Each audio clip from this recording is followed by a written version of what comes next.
Welcome to the webinar on who owns Scotland's forests and does it matter? I'm Morag Paterson. I'm co-convener of the Forest Policy Group, and we're delighted to be joined today by three fascinating speakers. So we've got Andy Wightman's going to be going first, then we have Douglas MacMillan, and then we have Katrina Mallows. And they will introduce themselves as they start speaking. And we also want to say a huge thank you to Andrew Heald, who suggested the subject matter for this webinar back when we did our continuous cover forestry webinar earlier in the year. And that's one you can catch up on online if you didn't manage to catch it at the time. Please, I'm sure there's going to be a diversity of views and opinions, so please keep the chat friendly and respectful. We're here to have a really open discussion about forest ownership and does it matter and why does it matter? So without further ado, I will hand over to Andy Wightman for our opening presentation. And please do all stay on mute unless you're speaking, if I didn't say that before.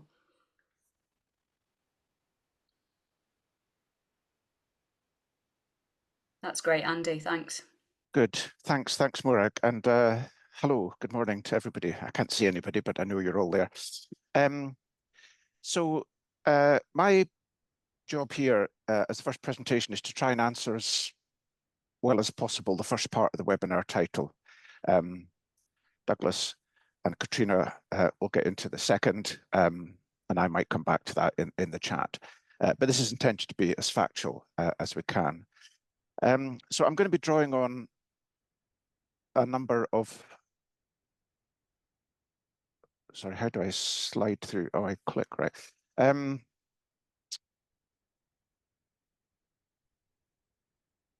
Right, so I've got a look, all right, sorry. Right, what do we know? So I'm going to be drawing from academic studies, the National Forest Inventory, Scottish Government information, research conducted by myself for the Forest Policy Group, and also some bespoke research that I did for this webinar.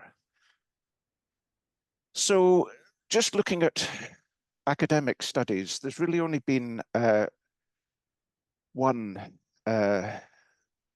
been two studies. The first was by Sandy Mather from the University of Aberdeen, and this is 1987, published in the Journal of Rural Studies.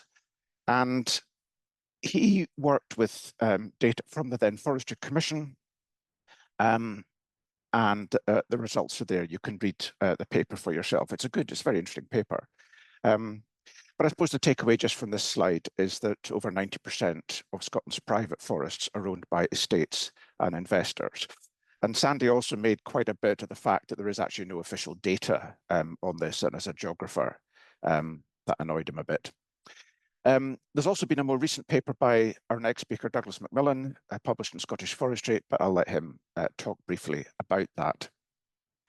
So moving on to the National Forest Inventory, most of you will be familiar with the National Forest Inventory, which is a survey with field work, looking at the extent and character of the forest's cover in Great Britain.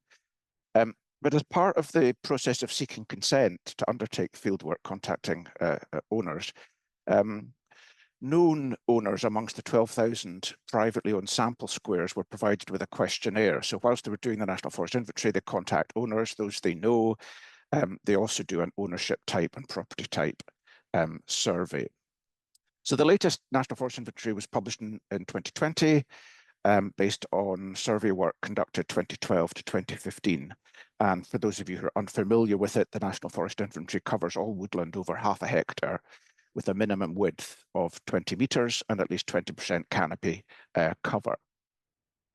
So this is the survey in Scotland on ownership, 6,357 sample squares, 4,406 were sampled for ownership. There were 1,657 full responses. So there's a 37.6% full response rate, which equates to a 26% full response rate from all of the sample squares in Scotland. And this is what they owners were asked. They were asked to tick one box, an ownership type, and one box for their property type.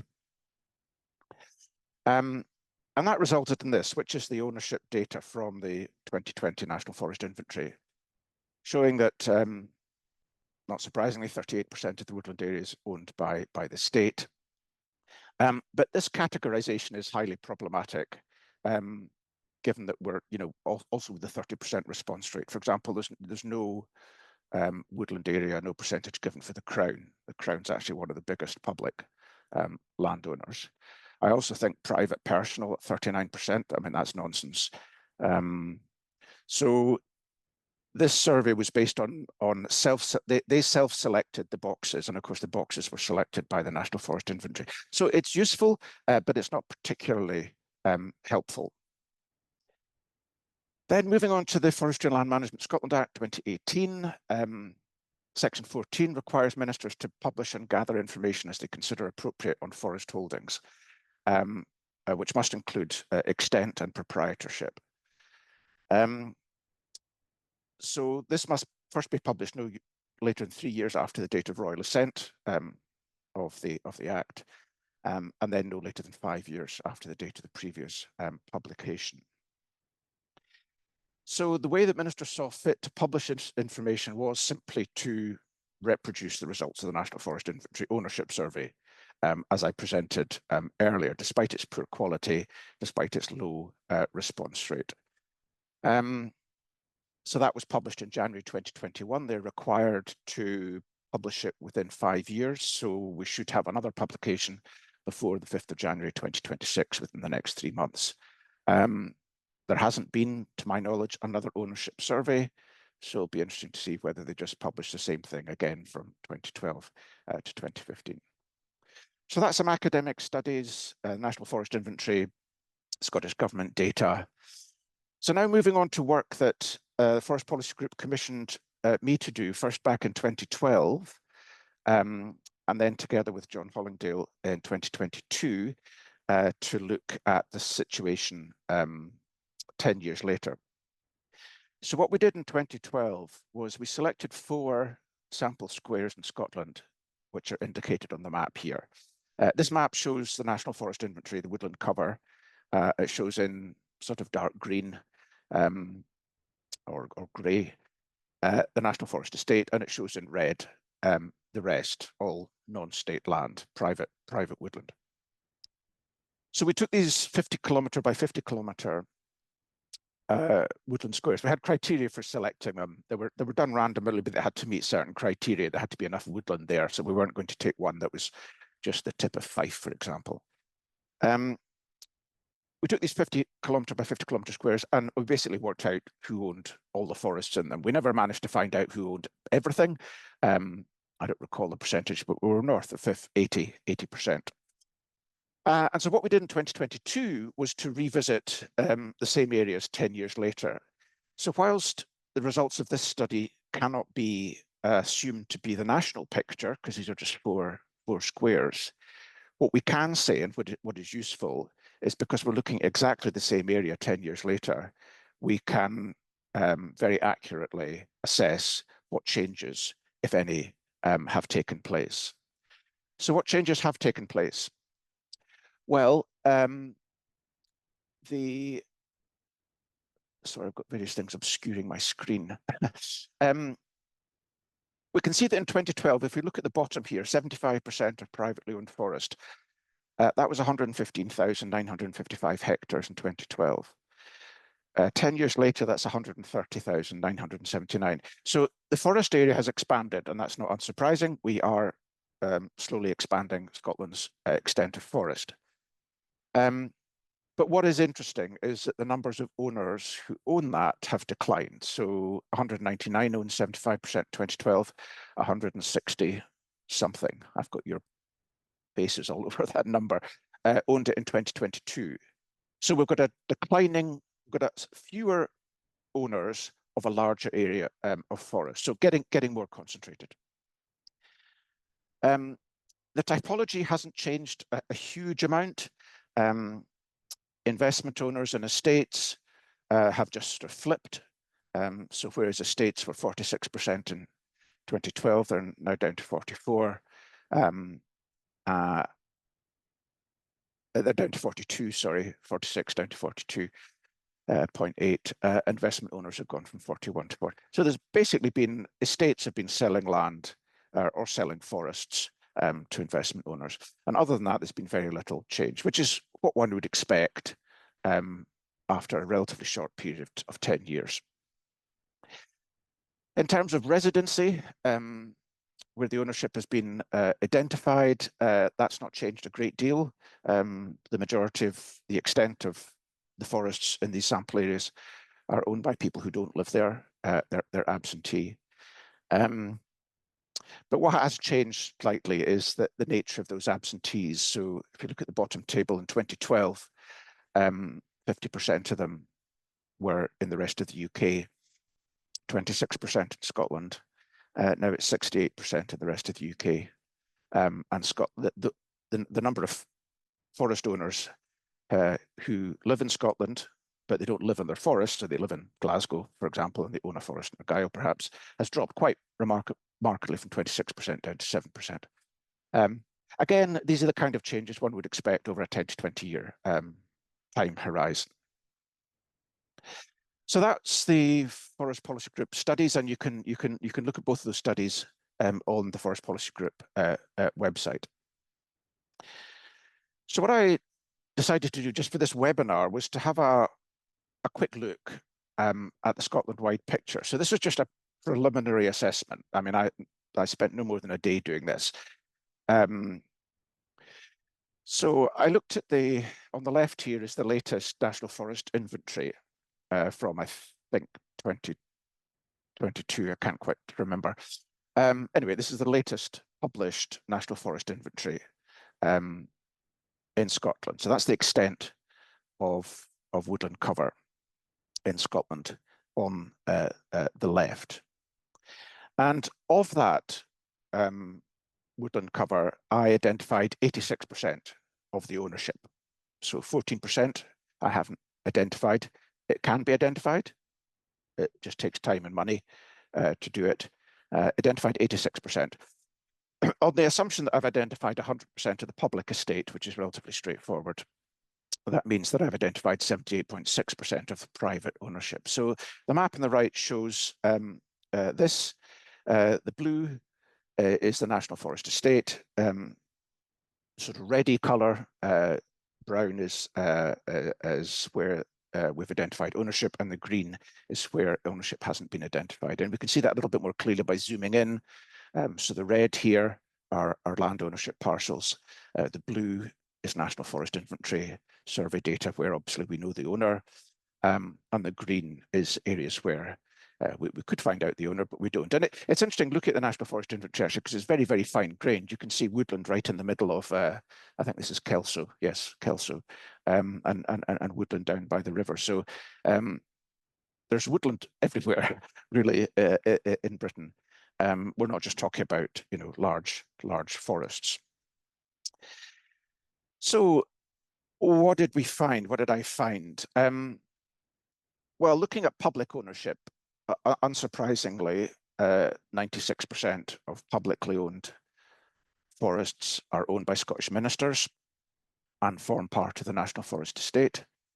And obviously, when we're talking about the extent here, 483,000 hectares, we're talking about the extent of woodland. Obviously, the National Forest Estate is larger than this.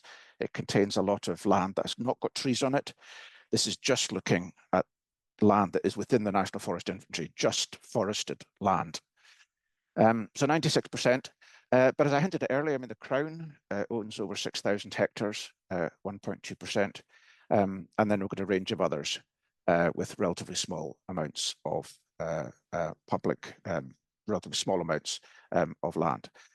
So even Scottish Natural Heritage, it owns 2,000 hectares of forest right across the whole of Scotland, which is not a huge amount. Anyway, so that's the public side of things.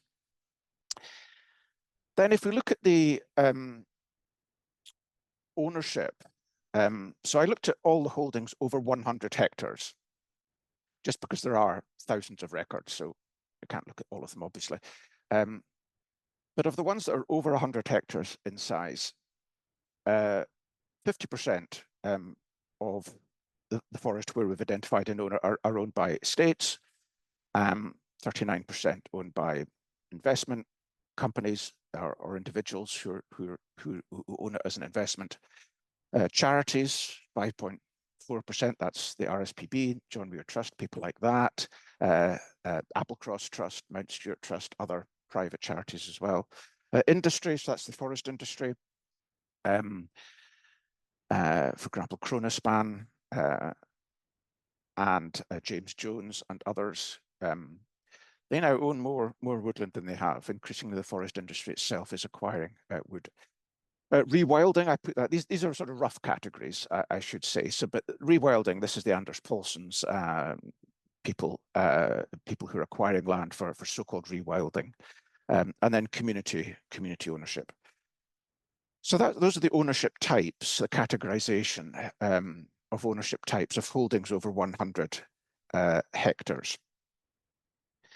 And this is of the 973,000 hectares of woodland, just under 1 million hectares of woodland identified in the National Forest Inventory.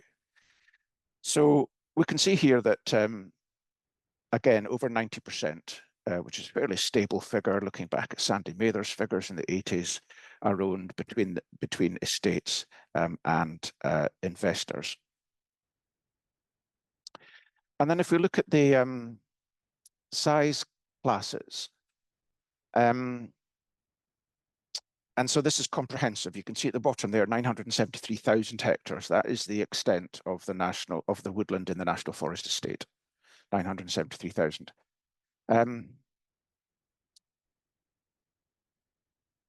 208,000 of that I haven't determined the ownership of, so that's 21%. I don't know about that yet. It can be known, but it's not known at the moment. But that will typically, though, be smaller holdings. Those will typically almost all be under 100 hectares. So if we look at the size classes, we can see that over 1,000 hectare holdings account for 42%, 500 to 1,000, 11.5%, 100 to 500, 20%. So 78.6%, almost 80% of the extent of forest in Scotland is owned in holdings of over 100 hectares. But those collectively comprise a relatively small number of the total number of holdings. Now, we don't know the number of holdings. I've got a figure of 17,500 holdings there. That comes from the Scottish Government, who, in an exchange of letters back at the time of the Forestry and Land Management Act, took 17,500 records from the agricultural database and estimated that there were 17,500 holdings that had over 500 hectares of woodland.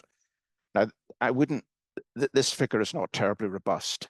That will include tenanted holdings, for example, on large estates. But nevertheless, that's the only figure we have. And that's the basis of looking at the percentage of the total holdings that own the classes over on the left there. So just looking at this visually, that's the 42% on the left in blue of forest owned in holdings of over 1,000 hectares. But that's owned by a tiny less than 1% of the total number of holdings. And that 21%, as I say, that 21% that we don't know who owns it, although we can find out, it's just I don't know, or haven't had time to find out, that's owned by 83% of forest owners. And that is likely, you see the maps earlier, to be a whole collection of these smaller areas of woodland under 100 hectares, scattered right across Scotland, throughout farmland, throughout urban areas, right throughout central Scotland, Ayrshire, and places like that.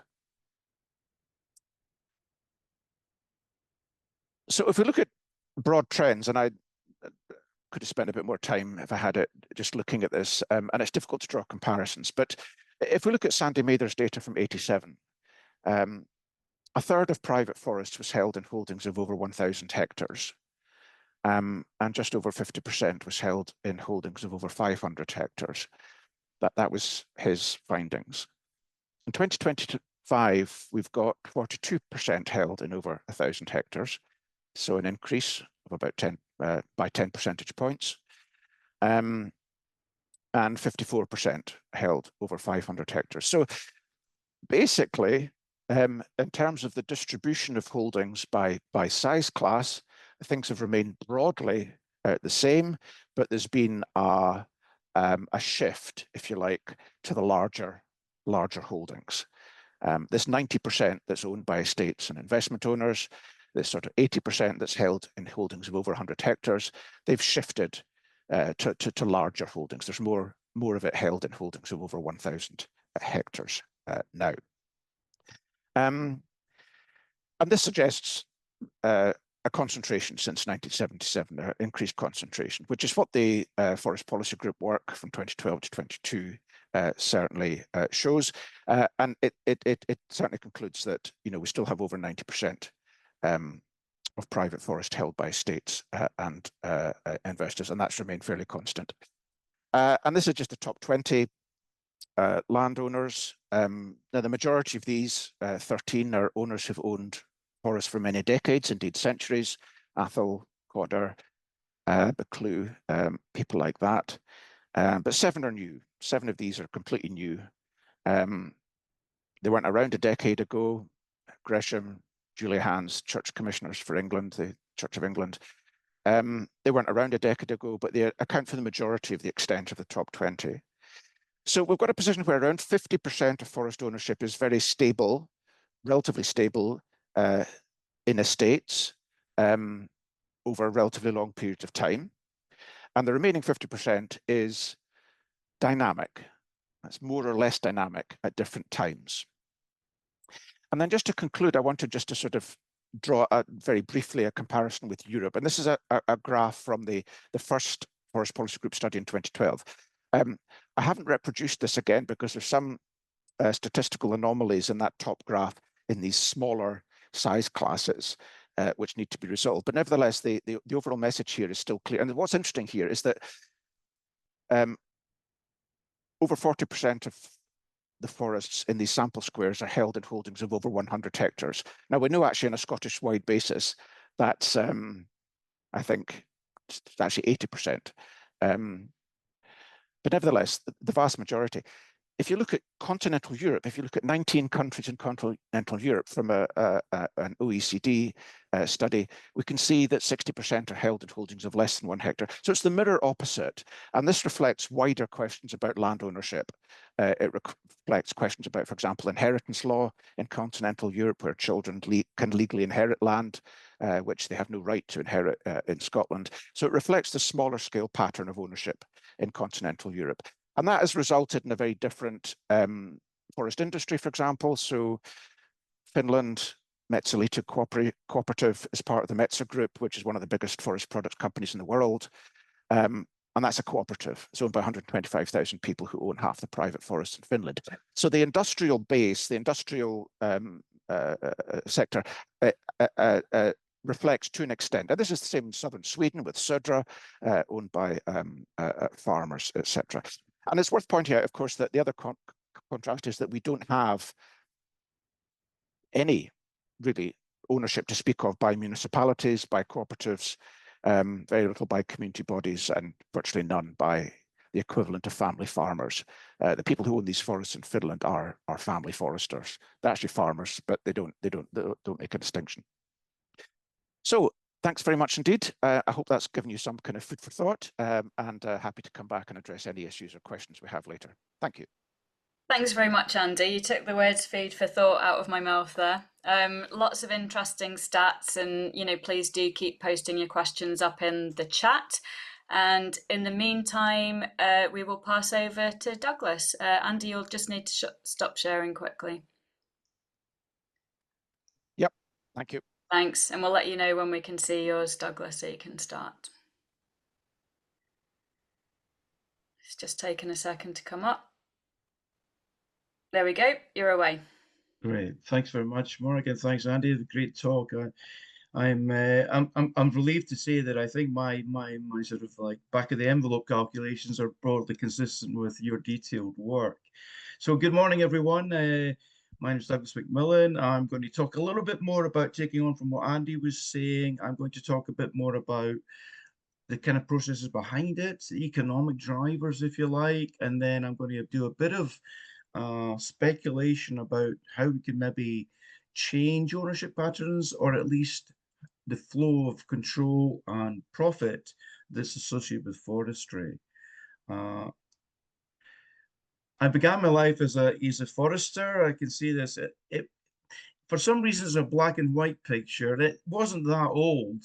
It just, I think the photographer liked to work in black and white. It was a bit artsy. But that's me in '83. Andy wasn't there because he was out on a field trip, I think. But there's a lot of famous people in there. Professor Matthews, and of course, the James Pendlebury, the current head of forest research, Dave Edwards, director to Hill, etc., etc. My main interest, though, since about 1987, I left kind of the forestry industry and started working as a researcher. And my interest is really on land use economics, ecotourism, and nature conservation.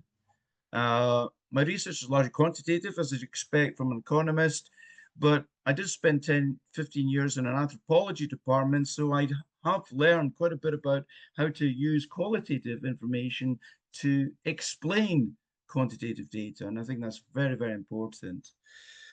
So, oh, things not moving. Oh, there we go. I've got my mouse on. There we go. So, why forest ownership matters? Well, it's kind of obvious in a way at a simple level. If you own it, the profits flow to the owner, but sometimes the costs don't. I mean, that's crucially important as well. What we call in economics externalities sometimes don't go to the owner, and but certainly all the revenues generally do. And the other thing we need to remember here is it's about control. Ownership brings control. You can start doing things to resources and to other people that you couldn't do unless you owned it. So it's very, very important. And I think we have to remember that when looking at the statistics that Andy was showing there. It's very much food for thought, I think, in terms of this debate. So I think the challenges are this. As Andy has really well demonstrated, we have highly concentrated forest land ownership, certainly in Western Europe and possibly elsewhere. And because of power, these are essentially local land monopolies in some places in terms of the forest industry. And I'll talk a little bit about how this materialized in terms of competitive advantage to the detriment of other forest users. We have large numbers of absentee investors. And again, this is something that's particularly relevant to rural development, I think, and maybe Katrina will take this on. We have, of course, central control of the state forest. So we've got large areas of state forest, huge areas, you know, close to 50% of the total forest area, but it's controlled by Edinburgh, you know, and I think that's important. We need to look at control, what their management objectives are, who's really benefiting from the way state forests are being managed. And of course, as Andy said, we've got hardly any owner-occupiers. It's quite bizarre. It's quite bizarre that we have an industry that's so skewed towards non-owner occupiers. And of course, there is a history to all of this, and I just want to indulge myself a little bit and hopefully help you with my sort of take on it. Just to finish off, this is my work with my colleague Ewan Stevenson on Who Owns Scotland. And it's a completely different approach to Andy's. It's more of a overview. It's done from a sampling base of 5 kilometer squares, and we tracked down wherever there was a forest landing on a 5 kilometer intersect point, we tracked down who owned it. So it's not comprehensive, it's not accurate as Andy's is, but it is a sample and it gives a national picture. And it's basically what Andy said, is largely either state, the private sector is dominated by private investors or private estates. There's hardly any activity from communities, NGOs, and others. owner-occupiers, if you're being kind, you would say are farms. But whether they are owner-occupiers in the true sense of the Finnish or Scandinavian model, I don't know. Private estates, interestingly, in terms of species, are, as you would expect, a bit more diverse. The state and private investment are heavily based towards conifer and, of course, Sitka within that mix. So just passing that now, getting on to motives, because I think this is really interesting, and it, for me, it's partly a more understanding, but it's guided by kind of how the world kind of works. You know, there's a simple mantra going on here in the state and corporate forests. Is that maximize revenues, subject to controls and regulations and legal constraints that are imposed upon them, but that's basically how they do it. The state kind of tries to manage that mantra, but it's difficult because as a mantra, it gets out everywhere, and it pursues everything quite ruthlessly at times. So we've seen the growth in the sector, investor sector, as Andrew was saying. We've seen bigger plantations. Is there really a real interest or understanding of rural development associated with these corporate investors? There's nobody living there. There's no one on the ground. You know, these forests are empty, largely. Driven by profit, there's pursuit of efficiencies through technology and internal skill. It's quite unrelenting. It never sleeps. Economic forces never sleep. So when the rural development person is taking a well-deserved break after talking to lots of people, economic efficiencies are continuing. They continue to drive forward decision-making and the control of profit, okay? And what we're actually seeing, not just in terms of who owns the forest, but in terms of who's benefiting from it, that is getting concentrated in increasingly few hands. There are less people employed in forestry, in employment. There's fewer owners, and so the profits, and there are more machines and so on. So the profits are getting increasingly concentrated. And there is a history to this, and you know, I'm not a historian, but I feel that it has to be said, really, if you want to explain some of this. Owner-occupiers. Well, I think we can go back to medieval times, where, you know, trees and woodlands were the preserve of the aristocrats who wanted them for shooting, sport, not shooting, obviously, chasing on horses, I think, and spears. And so there was always an antipathy amongst the farming community towards timber because they were excluded from timber. They couldn't graze their animals in the timber, in the woodland. And so there's always this historical interest, division between woodland and farming, which is important.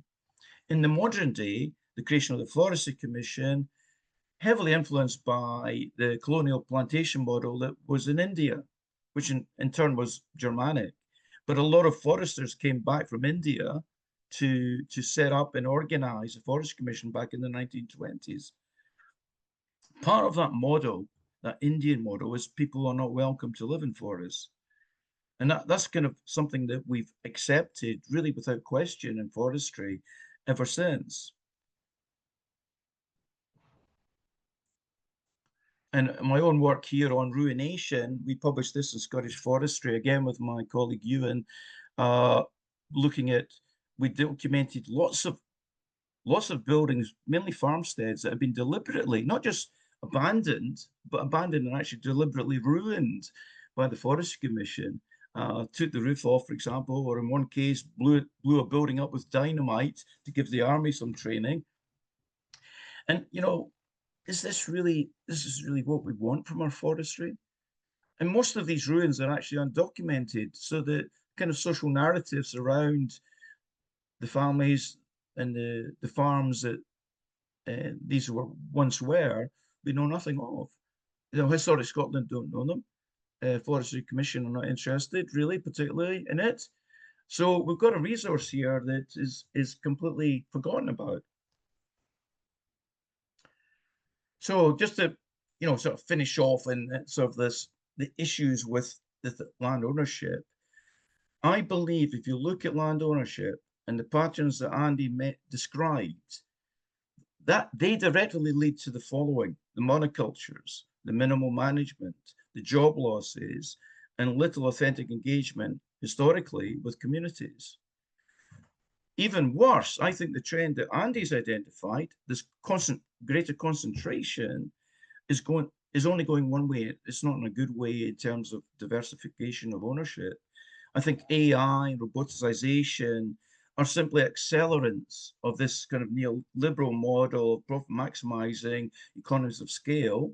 And you will see further job losses in industry, even as the timber outputs increase because of these technological gains.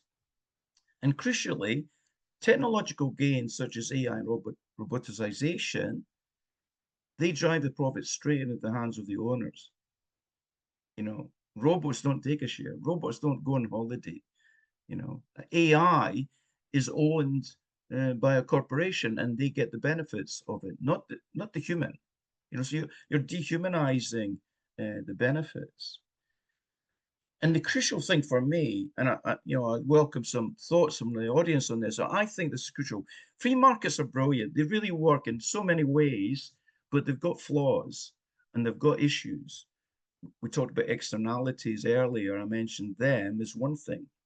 But crucially, I believe, and I think Andy's data is showing this, is that the concentration of ownership and the economies of scale means it's virtually impossible for new entrants, which are essential to the functioning of a free market, from entering the forestry market. You know, it's very difficult for a small owner to enter the market and develop a working business model for forestry.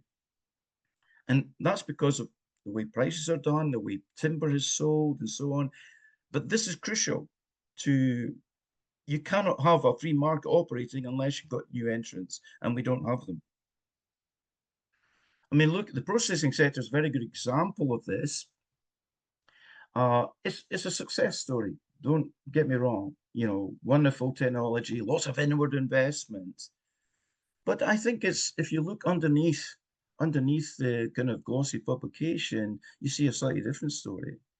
You know, over 80% of all sawnwood is harvested by only 12 mills. None are located in remote locations. None. In the last 30 years, the number of sawmills has fallen from almost 500 to 147. So profit maximizing, yes. Efficiencies, yes. But this, remember, is largely being driven by forestry, which does have a public remit. State forests, obviously, but also private forestry gets a lot of help from the public sector in terms of tax and also subsidy grants. And you think, well, is this really all we'd expect from a public engagement with forestry? You know, lots of mills, and estate mills particularly, and other mills locally have gone out of business because they couldn't afford to buy the timber, because the big mills can pay high prices. And that's natural, you say, but whether it's really what we want is a different question. And I would argue that if you looked at the Finnish model, as Andy was talking about, if we had a different ownership distribution, the processing sector, I think, would look very different. And certainly who benefits from the processing of timber would be very different as well. You would probably have a cooperative system here, but we don't have the owners to form a cooperative. So what can be done? Now, this is where I'm going to just put this out there for discussion in a way. Don't ask me for a detailed report on this one. This is just my thoughts at the moment that need to be informed by others in this meeting today and elsewhere. But I believe major reforms are actually needed. This kind of neoliberal approach the Scottish government is taking, you know, it's crumbs from the corporate table will generate rural development. I don't believe that for a minute. I think that's just a narrative that they hope people will believe. I think we need to stop exporting all the benefits of forests away from the place where forests grow in our own. I think that's a colonial economic model. And we need to think about a circular economic model that retains wealth where the trees actually grow. And that means more involvement for local communities and local businesses.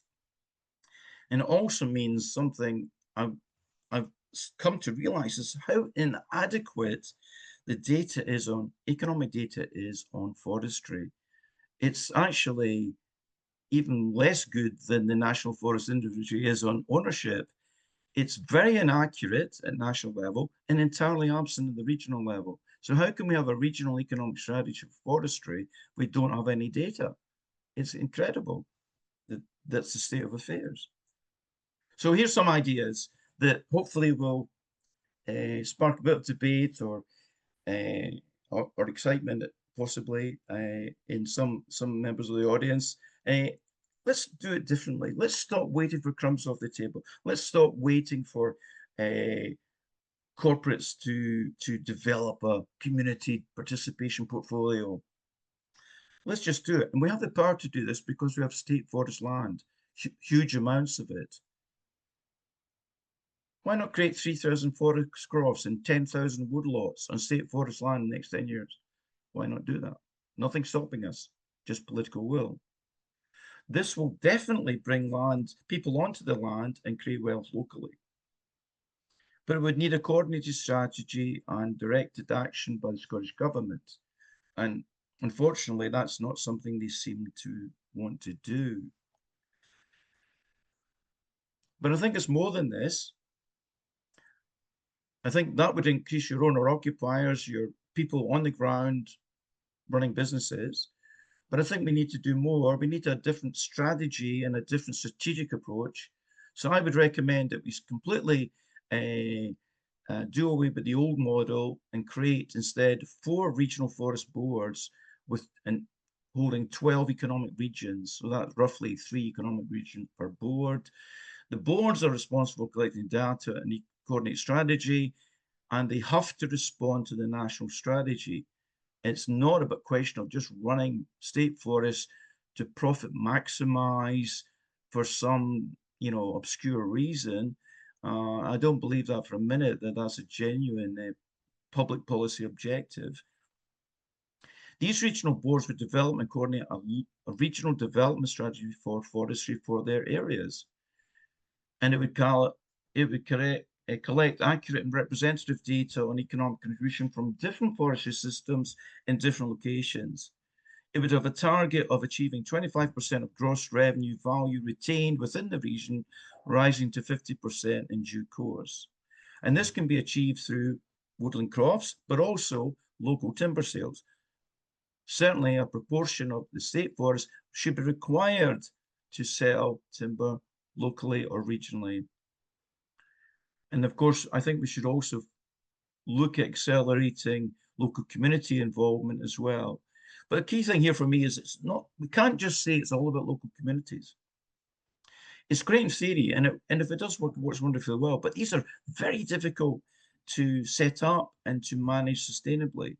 And I think I do think we need to look at individuals as well, individual entrepreneurs or people who simply want to have a life making a living from woodland in some form.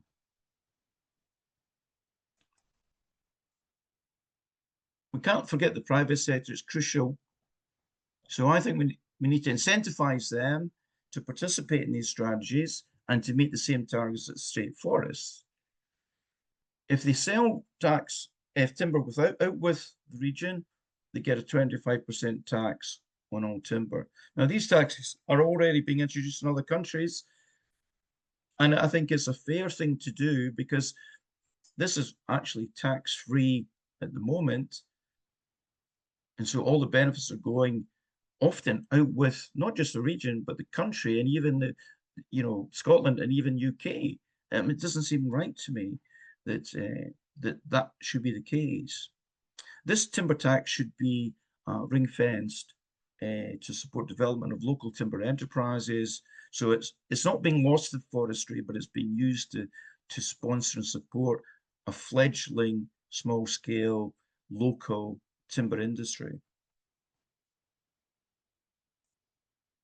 So I'm running in time. I've just got to flag up. I've got 3 minutes to go. So I'll just finish with some concluding comments. I think we can trace our forest ownership structure to its origins in this country from, as I said, from a colonial capitalist or economic model. It's always been set up to do that from the state into the private sector. Owner-occupiers never were figured. People were displaced by forestry because they wanted to create large plantations that would attract investment. Yeah. Being no doubt, profit maximizing and economies of scale will destroy jobs and have done. And we have to decide whether we think that's acceptable, whether that's what we want, a countryside where people aren't working, where there's no children to go to school, whether that what role does forestry have in this? These are very important development questions. So I think forestry could do a lot better in developing this kind of social and cultural and economic resilience of local areas. And finally, I mean, it's a rather boring point maybe to finish on, but it's hugely important because data drives policy and justifies policy. Andy Wightman has devoted so much time and effort to develop his land ownership work, which is heavily relied upon for us to contribute to this debate. This shouldn't be the case. Why do we not have better data on, for example, the regional Scottish woodland economy? And why is some of the data so questionable? I've heard a figure like forestry generates 18,000 jobs in rural tourism. Well, I've actually looked at that study and I wouldn't believe it at all. I think that's a very dodgy study. And I think we need to have more independent data collection and analysis to guide policy. We cannot leave it in the hands of a centralized organization that's signing up to a very centralized agenda. I think that's not right.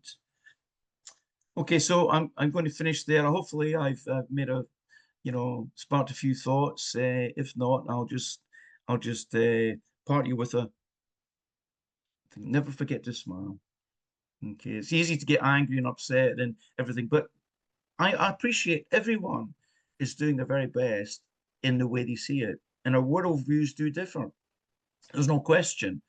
And I'm happy to engage with that. I just hope we can have a constructive debate about how we move forward. So thank you for that. Thank you for listening. Thanks, Douglas, and that was a great ending. So important to remember to smile. And the chat has gone wild. You'll all be glad to. So we won't be scrabbling around for questions after the next presentation. So Katrina, you're up next. And yeah, just go ahead and I'll let you know once we can see your screen. Yep, we just need to get into full screen mode. There we go. There we go. Yep, you're all set. Off you go. Hello, everyone. Thanks, Morag. Thanks, Doug. Thanks, Andy, and thanks, Sharon, for facilitating this. And I'm quite delighted to be speaking. So I work as a research associate at the Centre for Mountain Studies, which is part of the University of the Highlands and Islands. But I'm kind of here representing myself and not the centre necessarily.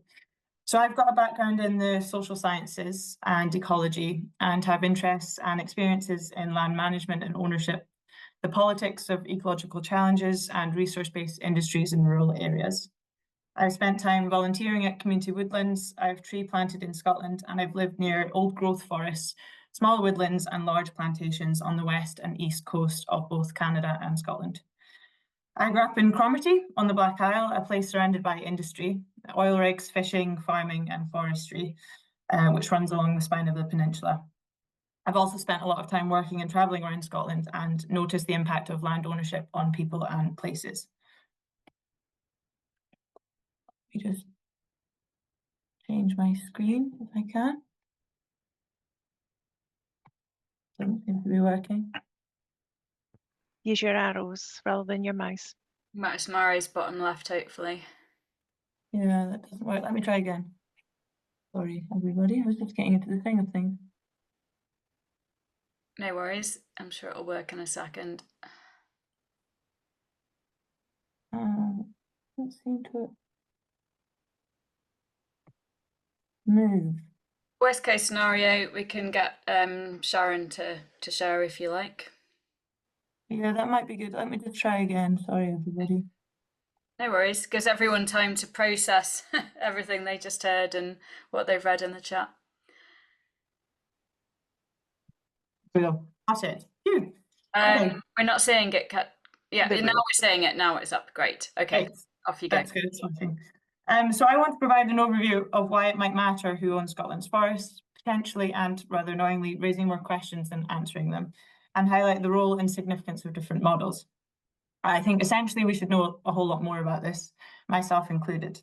My overarching argument is that ownership matters, quite similar to Doug, because those who own land and forests have control over what grows there, the way it's managed, the benefits that flow from it, access to incentives from the state, and the ability to leverage further finance from that ownership. And in this presentation, I talk about this by structuring it through looking at the importance of the past and place, the importance of people, and political and economic power. And I suppose as just a small caveat is that this is a topic for another day, but ownership isn't everything. And there are, of course, other ways of doing things. And we see this kind of at a global scale. But in our current system, and particularly in our current system within Scotland, it really does matter. I just want to begin by, indulge me for a second, imagining the networks embedded in that favourite chopping board you use in your kitchen, or perhaps the wooden beam in your house, or even that piece of chipboard you don't really like. The tree seed it grew from, the soil it was planted on, and by whom, the forest it grew in, the location, the community, the owner, the management, the contractors, the processing, the sawmill, the miles of road it moved through, the transaction between buying it and now using it on a daily basis to help cut a loaf of bread. Who owns the forest may not seemingly matter, but in fact it is rather central to the entire process. And it's important to note that forests, of course, have intrinsic value in themselves. The psychology of forestry has been built into people's mind over centuries. Byron stated that there's pleasure in the pathless wood. They're important for flora and fauna, and they are more complex than I can possibly ever fathom. They're sites of recreation for many people and play a key role in carbon sequestration, biodiversity, and so on. And I think this intrinsic value and the public's value of them is important to consider in this discussion. And also that nuance is important too. This isn't about plantations versus natural regen. It's not about environmentalists versus foresters, and it's not about foresters versus farmers, for example. My first point is about the importance of past and place. I've been learning about the history of forestry in the UK and contemplating why is it so different from other countries. Our lands have seen a lot, ice ages, clearances. We've reaped the benefits of colonisation elsewhere, most relevantly in terms of cheap timber imports. And we've seen colonisation happen here. We've depleted forests on these islands and in many other places. And we've inherited an economic system, a pattern of land ownership, and associated land management, which we live with today. And so for historical, economic, and social reasons, in the early 1900s, just 5% of our land was wooded.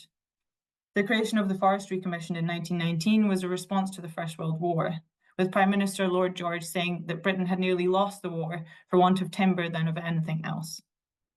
With this expansion of forests post-1919 under the direction of the state came not only trees, timber and mills, but jobs, houses, economies, and in-migration to rural areas. The state was able to intervene because it owned the land and could unilaterally do what it wanted with it. I think of the land around me in Cromarty, which has seen vast changes in land use over decades. And I found this amazing report, The History of the Black Isle Forests, and Sir Kingsley Wood, also, great name, pun intended, issued a press statement. He was the Chancellor of the Exchequer. That another item of great interest to me was the afforestation work on the Black Isle. Here, the Commission has acquired over 11,500 acres, of which 10,600 acres is plantable. A little more than 5,000 acres has been planted to date. And I find this interesting because it shows the ability to enact changes in land because of ownership. And this has long-standing implications today on the people who live there locally now, myself included. I've walked, cycled, and spent time in these forests. So my first point is that ownership matters from a historical perspective. The land we've inherited, forest cover now in Scotland, the ways in which parts of the Black Isle are planted up have been possible because of different kinds of ownership. And looking forward to the next 100 years, ownership is central to how we might manage land and possibly benefit from it in the future. My second point is that it matters who owns Scotland's forests because people are impacted by ownership patterns. The forestry industry is an important sector of an economy, and as the ecological importance and scale of reforestation heightens in response to climate and biodiversity, it becomes more so. Greater afforestation for timber, jobs, carbon, biodiversity can mean a change of land management, which may also mean a change in ownership. And right now, most of the benefits rest with those who own the land. Rural areas encompass 98% roughly of the land mass in Scotland, with only 17% of the population. So rural places contain a lot of the nation's resources, but not necessarily its people. The Scottish Government stated in 2021 that Scotland continues to bear the scars of poorly managed, abrupt and unplanned transitions of the past. And so there's a commitment to ensuring this transition to net zero is just, conducted fairly and inclusively, while accounting for the current injustices associated with land use in Scotland and the wider challenges faced by many rural communities. I think having different ownership models allows more people an opportunity to engage, particularly in industries that operate in rural areas. I've been reading Rural, The Lives of the Working Class Countryside by Rebecca Smith recently, and she highlights the lives of people who've worked the land across the UK. People are a part of this industry, and having a range of ownership models can promote more involvement. Take 3 different forests in Scotland, all owned and managed differently. One is predominantly focused on improving biodiversity. One might be focused on extracting profit, and one is focused on local economic development. These 3 forests will have vastly different impacts on local people and places, and ownership is really what underpins a lot of this. Community organisations, private individuals, corporations often own land with different ideas as to what they want to do with that land. And my third point is linked to people, but it's about political and economic power. What's happened with many resource-based industries is the consolidation of 3 different parts of the economy: land, labour and capital. Land is still being consolidated in Scotland. There are fewer owners, far fewer than European countries. Labour is being consolidated too. In a recent paper for Community Land Scotland, Willie McGee notes that where there were 126 sawmills in 1995, there are now only 46. And 2022 saw another sawmill close in Botergarten with 40 jobs in a rural area lost. Finally, capital is being consolidated. Big multinational companies often control much of the supply chain. And I think all of this kind of matters because a consolidation of land, labour and capital can impact on the agency of local decision-making in areas where many of these resources, the forests, are located. When land is owned by those who make decisions, for example, often for profit in the interests of shareholders, they may not necessarily take in wider concerns about the ecology of the area, its economics, or its culture. Global market interests might be prioritised over local ones. I appreciate that's not always the case, but there is a pattern there. So does it really matter then who owns the land? On one level, it doesn't really, because a tree grows regardless of who actually owns it, the land it was planted on, whether it's a farmer, a crofter, an investment manager, FLS. But on another level, structurally it does, or at least it should be considered as part of the puzzle. How are decisions being made about the forest? What are people's connections to the area in which the trees are grown? How's the school roll doing? Are local industries supporting its numbers? What happens when there's a forest fire? How do you call up an investment fund? Is biodiversity important to the owner? It's quite interesting because I think policymakers know that ownership matters. For example, the Land Reform Review Group understood this, where they stated, the relationship between the land and the people of Scotland is fundamental to the well-being, economic success, environmental sustainability and social justice of the country. The structure of land ownership is a defining factor in that relationship. And we see this in other policy areas, which see ownership as being important. For example, crofting regulation identifies the importance of people owning or having a tenancy of a croft and needing to live within the local area, within 32 kilometres. Therefore, it's important that people therefore, it's implied that it's important that people who have the right to the land, whether that's through ownership or tenure, are resident so that they have some accountability. And so then comes the question, would forests deliver greater public benefits were more of them to be owned by local resident owners? We live in an era often described as neoliberal, and Doug mentioned this in his presentation too. Neoliberalism is the institutional, political, and ideological reorganization of capitalism that has been imposed through free market doctrines. However, many scholars say that neoliberalism has not established a framework for sustainable development, stable political regulation, or social cohesion. Rather, neoliberalization projects are contradictory insofar as they tend to undermine many of the economic, institutional, and geographical preconditions for socioeconomic revitalization. In essence, this might mean that the neoliberal project in the UK has resulted in institutional and/or state support for free market approaches through financial incentives, for example, which at the same time have often undermined local economic development, sapped public finances, and restricted diversity of ownership of resources. So to what extent are local contexts being considered? I've mentioned the importance of local context within my presentation. Whose drivers are driving things? Who has the power to decide the future of people, places, forests? Ownership might also matter because with it comes political and economic power. Sharma and others show that there's an unevenness of power between local and global actors, and an unevenness in access to resources. They state an increase in private investment and engagement in restoration has important consequences on land markets and fiscal and regulatory policies, where actors, whoever they might be, are different in terms of power and access to resources. Existing inequalities may be reinforced or shaped even more. They continue that unelected and unaccountable landowners making decisions for large areas of land challenges the recent emphasis by the Scottish Government on democratising land-based decision-making. In that case, concentrated ownership means a handful of forestry corporations and asset management groups have greater power over policy. We see neoliberal forces playing out in the timber industry itself, as I discussed earlier with regards to sawmill closing, but also in recent market developments such as natural capital. While growth in ESG and carbon markets is bringing large corporate actors and investors to buy and plant forests, their purchasing and decision-making power is greater than that of local communities. Researchers have documented the risk of these incentives going to large landowners or more powerful actors in the global south. And scholars and practitioners point to the potential of land-based payments or speculation based on natural capital to further exacerbate inequalities, especially within the Scottish context where land ownership is already highly concentrated in the hands of so few.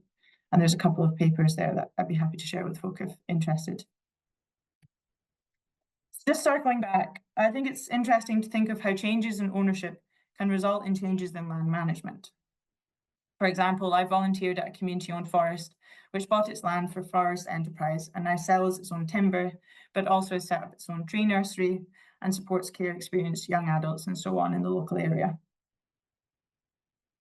The importantly and often cited Northwest Mull community woodlands show that as a result of community ownership, 2 landlocked, commercially challenging conifer plantations have been turned into a significant asset for the community.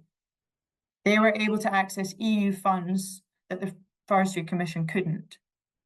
Another example of a change in ownership resulting in a change in management is Glen Frozen, which was previously a private shooting estate and is now owned by FLS with anecdotal comment that there have been shifting priorities towards greater ecological restoration.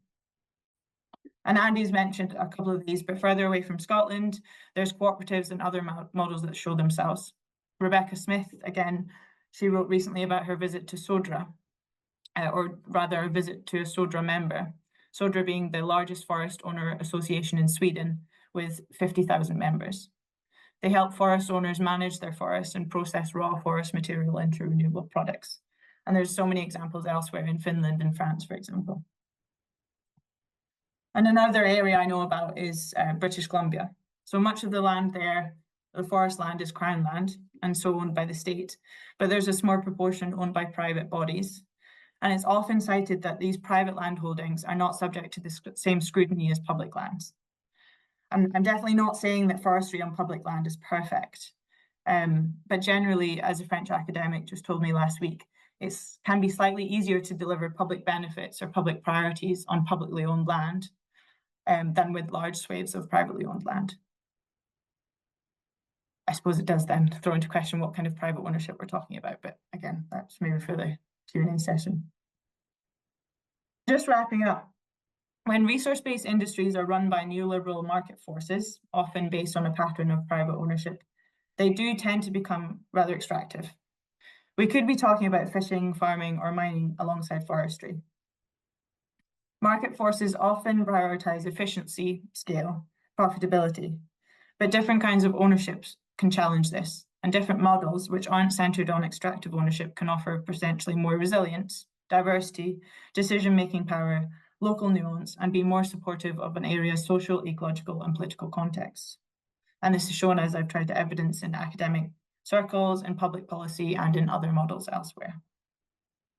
And just to be clear, this discussion, I really hope, isn't about binary options. Again, it's not about environmentalists versus commercial foresters. It's not about conifer versus broadleaf. It's not about community-owned versus asset management. It's not about private versus public. However, in Scotland today, as Andy has identified, we do have a concentration of ownership, which raises all of these challenges I've discussed. And just to finally conclude, we really should all, I think, engage with ownership more. It matters because it's integral to our understandings of our history, our past, how political and economic power works, and what a more positive future might indeed look like. Thank you very much. Thank you, Katrina. That was very, very interesting. And it was great that you, towards your wrapping up there, you mentioned about not getting into a kind of binary debate between all the different aspects, and that we need to look at, you know, various different options going forward across the spectrum. We've got so many questions. I'm just going to dive right in. I think Sharon's just trying to get the panel highlighted so that you'll see the three presenters as we put the questions to them. I'm going to go straight in with the first one. I'll put this to Andy first. Marion Ross asked, what difference, if any, do you think the current land reform bill will make to the patterns of ownership that we're talking about? Yeah, good question. Probably not a great deal. I mean, if we focus on part one, part two is about agricultural tenancies and agricultural smallholders. That doesn't bear on the question. So part one contains three principal measures. I mean, the first is compulsory management plans for all land holdings over 1,000 hectares. Now, most forest owners and managers already have management plans, so that's not going to introduce anything new. There might have to be a few tweaks, and there probably will have to be a bit more community consultation as a result. But bear in mind, this is just for land holdings over 1,000 hectares, and they have to be contiguous. So a lot of those, the top 20, I mean, I could analyze it if people want, but that top 20 landowners who own over 1,000 hectares, most of those holdings are scattered across Scotland. So unless they have one contiguous holding that's over 1,000 hectares, they don't fall within scope. So this will actually mainly affect Forestry and Land Scotland, and as we all know, they have very, very good management plans. They're all publicly available on the internet, so that won't have much impact. There's a notification of sales again for land over 1,000 hectares if it's to be sold, and that gives communities, so just communities, a right to put in a late application under community right to buy. Now, late applications, that hasn't been a successful one since 2017, and are communities in a position to want or to afford to buy forests? Probably not. So there's probably going to be no impact there. And then the third measure is lotting. Scottish ministers can instruct lotting of properties. I doubt they're going to do that more than once a decade. I mean, if you're selling land and you're a estate agent, you take advice. If you're going to maximize your capital receipts from sale through lotting, you will lot already. So I don't think so. The short answer is it'll probably have no impact at all.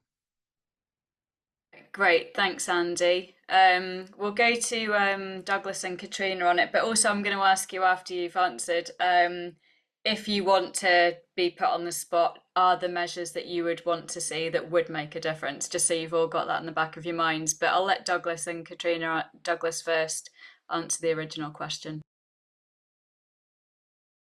Yeah, thanks. I just totally agree with Andy. I mean, Andy's studied this in detail. I'm afraid I don't have a high concentration threshold when it comes to some of this bill. It does seem to be a bit, I would say, pernickety rather than making major reforms. I think I think the civil servant policy advisors have said to the government, we need to give something that sounds plausible, but definitely nothing that will actually change the status quo. And I think that's exactly what Andy has said there. So I'm very doubtful. I'm hugely disappointed that that we haven't seen anything that's vaguely innovative. I mean, to talk about management plans, as Andy said, the management plan's been integral to forestry since, you know, the year dot. And I just feel that we're lacking imagination. We're closing down spaces for debate.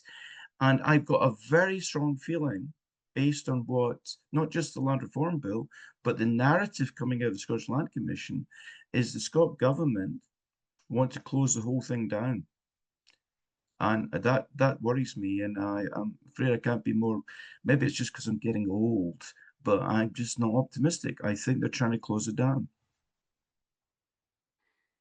Thanks, Douglas. Katrina? Thank you. Yeah, when the Land Reform Bill came out in consultation, I was quite involved and very interested in it. I have to admit, I've sort of lost a little bit of the focus as it's been going through Parliament. But I can comment generally in that I don't think it's going to make that much of a difference. And a lot of folk whose work I admire also think the same. There has been a lot of helpful discussion. There are some interesting ideas, as Andy's kind of raised, about lotting and so on and so forth. And land management plans are helpful in other kind of sectors, of course, but in forestry it doesn't necessarily apply. But I think the wider context is land prices are still going up and up and up, and the Land Reform Bill doesn't really address that. Community ownership is always touted within Scottish Government and within the Land Reform Bill, for example, as, you know, this amazing thing that is, of course, amazing, but it doesn't, there's not necessarily mechanisms within it to really help communities get on their way with that. The Scottish Land Fund, for example, cannot help communities with just the inflated land prices and so on and so forth. So I don't think it's going to do all that much. I've never really thought about it in the context of forestry, and there's others on this call who know much more, but I personally don't think it's going to do very much. And I was hoping to have something a bit more radical, because we do have just quite a unique system and situation in Scotland, and we do need quite strong leadership with it. Thank you.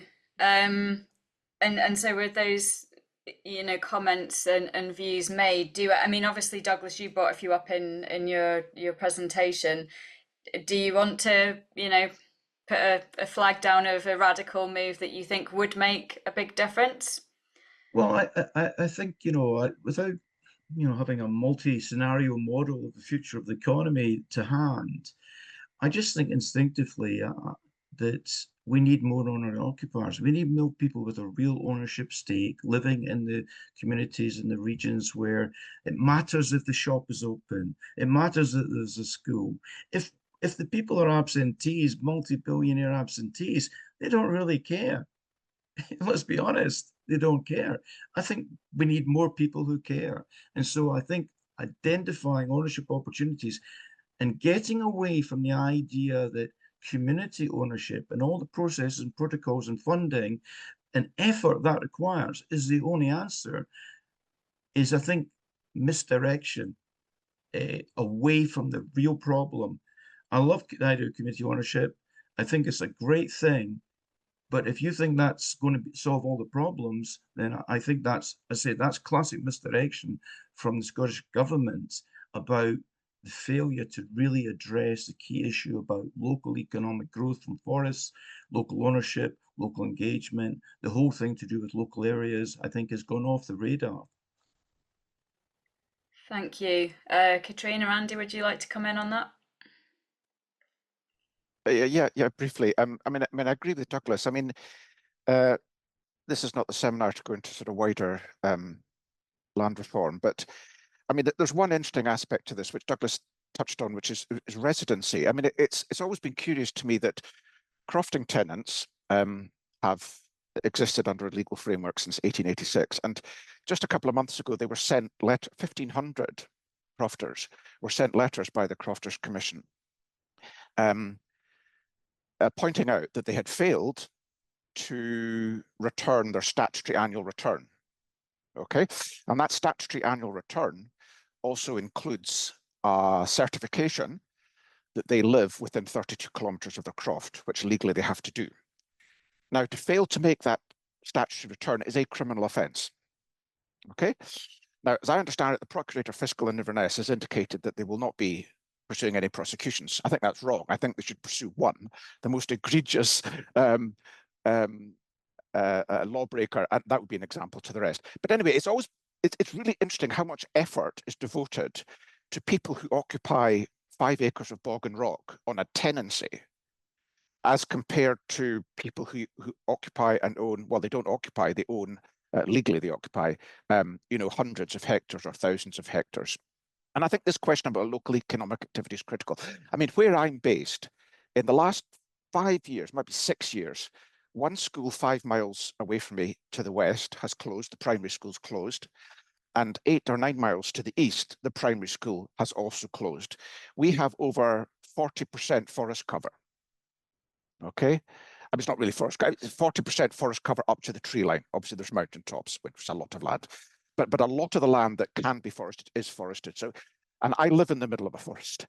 So I think this question of residency is absolutely critically important. And as we see in Sweden and Finland, what people do when they've got small scale holdings historically is they vertically integrate. So whether that's farmers in Brittany thinking, right, we want to export to Britain back in 1950, so they bought a boat and exported broccoli. That is now Brittany Ferries. Brittany farmers still own the majority of the shares in Brittany Ferries. Whether it's Sudra, whether it's Metza Corporation, these are grass. So in other words, you benefit from all stages of the forest, from the growing, from the processing. You get a dividend every year. So there's completely different models, but they're all predicated, obviously, on how land is governed. And so that is the fundamental. Essentially, we're talking about forest ownership, but we could be talking about farm ownership or wider land ownership as well. Thanks, Andy.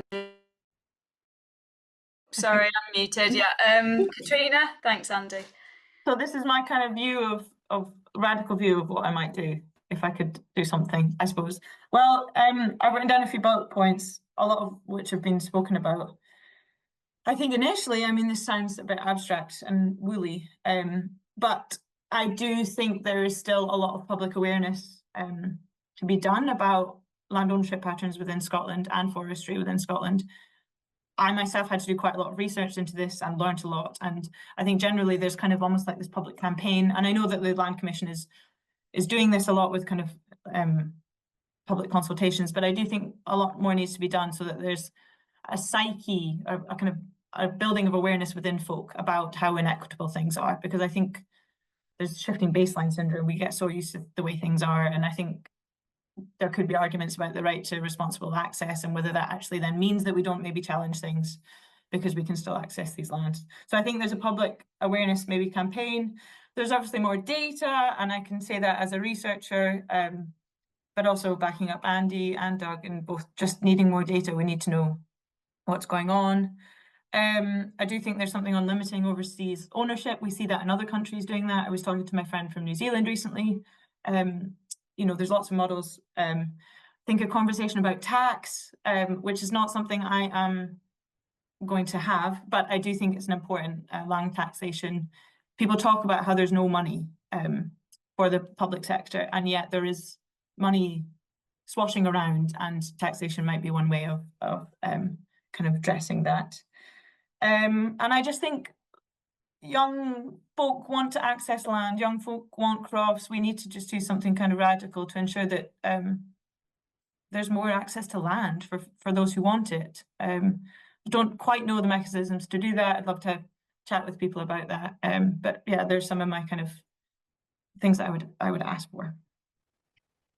Thank you all very much. Yeah, that access to land for more people, you know, maybe smaller parcels of land so people can live on it, comes up all the time in conversation. And I will say there seemed to be quite a lot of support and chat about your 3,000 crofts idea, and that's been adopted as a manifesto ask for action to protect rural Scotland. So it might be interesting to hear in a minute about how people can support that campaign. And people have also asked, you know, what can we do beyond woodland crofts? I want to ask something else first that might lead into that. But someone mentioned earlier on, I think it was David Blair, about the role of community wealth building and community benefit in this. So I'm interested to know what your thoughts are on how that can build into the local rural development model. There was a suggestion apparently, and I haven't checked this, about that, but they've been exempted from the community wealth building bill first round, so we'll need to look into that. Is it a good thing? Is there a danger of it creates a dependency relationship in terms of power balances? And does governance need to be tied in with them, you know, to address that power imbalance? I'll come to you, Katrina, first, if that's okay, or feel free to pass if you want a second to think about it. It was quite a long question. I might need a second to think about it, or if someone else wants to go first, then by all means go for it. Go for it, Andy. I mean, I would say that, I mean, the community wealth building bill is another big disappointment. I mean, part one, Scottish ministers must issue a statement. Part two, local authorities must have action plans. And part three is Scottish ministers must issue guidance. Now, you actually don't need legislation to do all of those things. But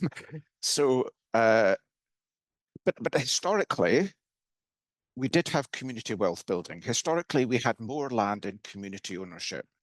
You know, at the end of the 16th century, it's going back a long way, but about half of Scotland was in some form of commons governance. We had common good lands. All the boroughs had quite extensive holdings. And we were actually in retreat. I mean, even in the 1950s, we had quite a bit of community wealth building in rural Scotland from private estates. And I would say that actually private estates are still the place where you see a lot of far more community wealth building, because the owners have been around for a long, long time. Historically, they had their own sawmills. Some are rejuvenating them. Employment historically was more secure. So you can make a contrast actually between, you know, estates, traditional estates, and investment owners. And I think if you study the economic impact and how much community wealth building, you'd see far, far more. I mean, it'd be night and day between them. But as other speakers and myself have mentioned, you know, the community wealth building in continental Europe is based on the ownership and control, not just of the resource, but vertically integrated. So our Credit Agricole, farmers own the bank, the supermarket in France, I can't remember what it's called now. The farmers own the supermarket, they own the processing plants, the Finnish foresters own the sawmills, etc. So having that integrated approach where wealth is held ultimately within the community and not extracted is fundamental to community wealth building. And you won't get that fundamentally until you have local ownership, which could be, you know, estates, it could be whatever it is, local ownership of resources. Thanks, Andy. Yeah, Douglas, do you want to come in? Yeah, I just highlight something Andy said there. He said a couple of times now, traditional estates are actually, I think, quite undervalued in this debate. They generally have been good at development. They have been good at looking after things, and they are in decline as well. So, and you know, when we were doing our land ownership work, we were really struggling about whether to divide estates up into small estates and big estates, because I think there's a question of scale as well. I think you'll find the estates that work hardest are the smaller ones. They are better connected to the community, they're better connected to the economy, and they have everything you need to be a successful business because they've got these connections. And we don't really talk enough about connections in this day and age when, you know, we think we've got a connection because we're on LinkedIn together, you know. So I do think we need to be open-minded about the nature of ownership. I think we can have large estates in there if they are managed well and to build wealth locally. I think that is the key to me, is actually, and that's why I put in this idea about actually trying to measure that with forestry by saying you have a target of, you know, 50% of all wealth from timber must stay locally. Now, I have no idea how that would actually be implemented, but I think we should be talking about it right now rather than talking about how to, you know, how to engage with a management plan. That's pretty obscure, to be honest. Even if it's on GIS, it's a pretty obscure thing to do. Thanks. Yeah, and even if it's on GIS, it doesn't make it any less obscure to lots of people. Yeah, absolutely. Katrina, did you want to come in?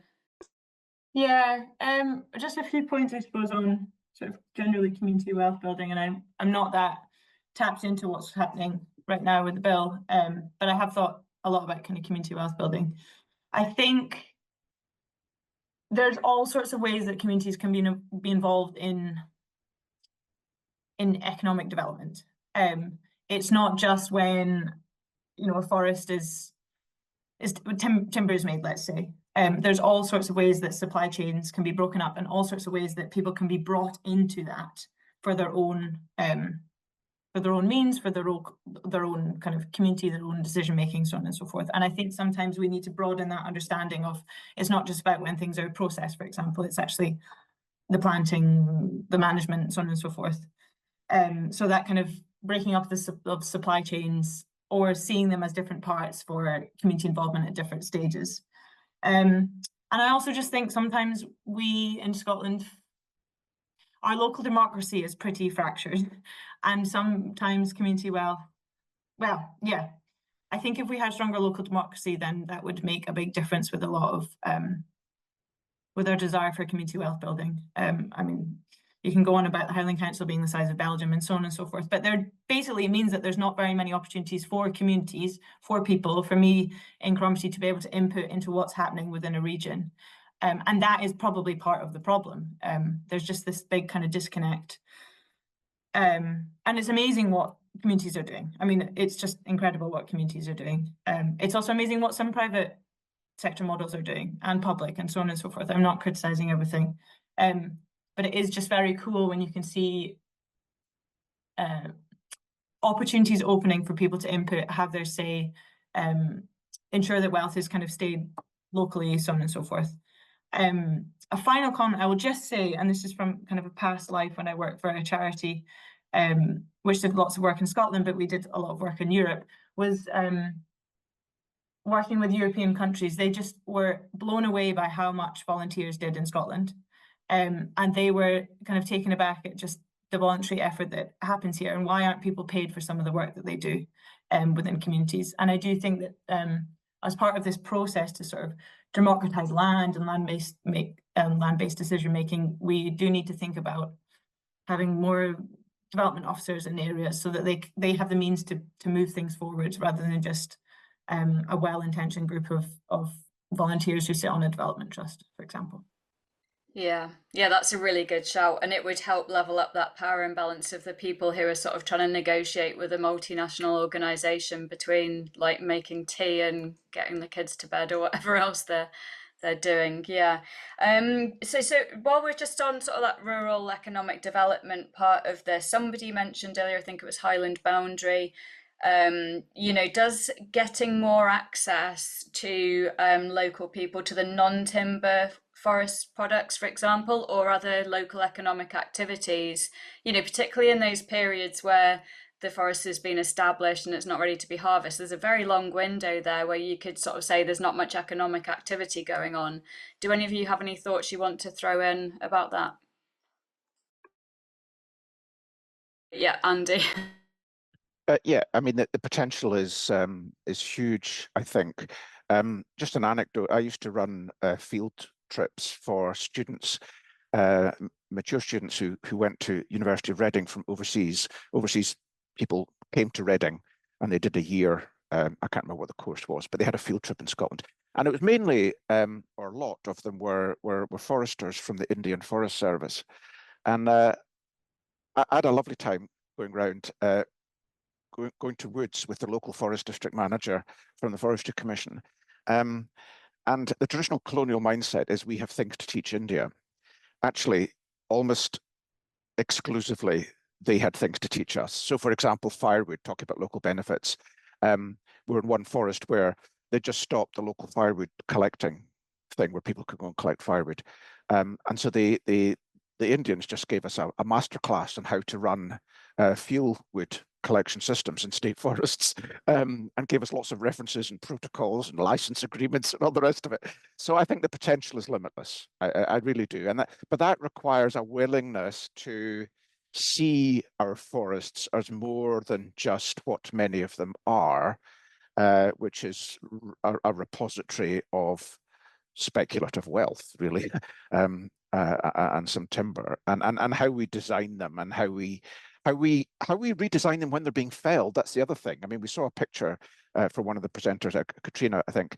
We're still doing huge clear fells. So these are not forests, they are plantations, and plantations are okay.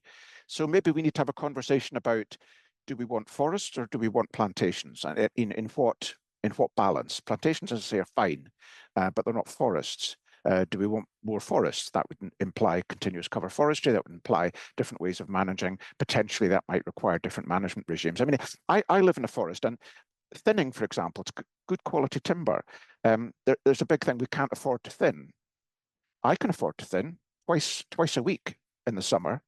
I'm out thinning. Spend an hour. That's what owner-occupiers do.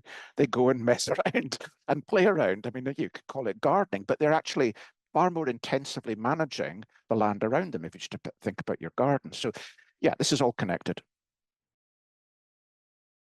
Thanks, Andy. Katrina, do you want to come in on that? I don't have much more to add, really. I just think there are endless opportunities, and we can see this all over Europe and Canada. I've seen it when I've been volunteering at Brechin, where there was forgive me if someone is from a Brechin on the call, but as I understood it, there's links with local schools and potentially local authority, Highland Council, and maybe NHS, and there's folk who go within that forest and especially kind of care experienced young adults, and who learn stuff, who build things, who help manage the forest.